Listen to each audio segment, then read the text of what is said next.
Meaning of Hebraic.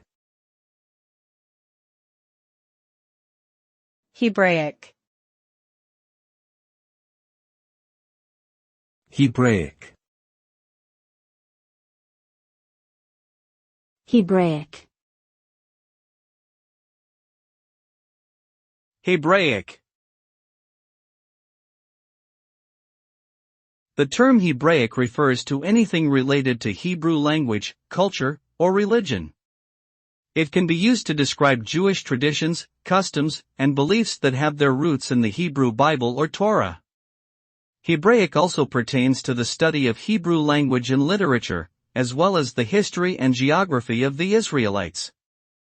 Overall, the term is often used in academic and cultural contexts to denote various facets of Jewish life, art, and scholarship with a connection to Hebrew language and heritage.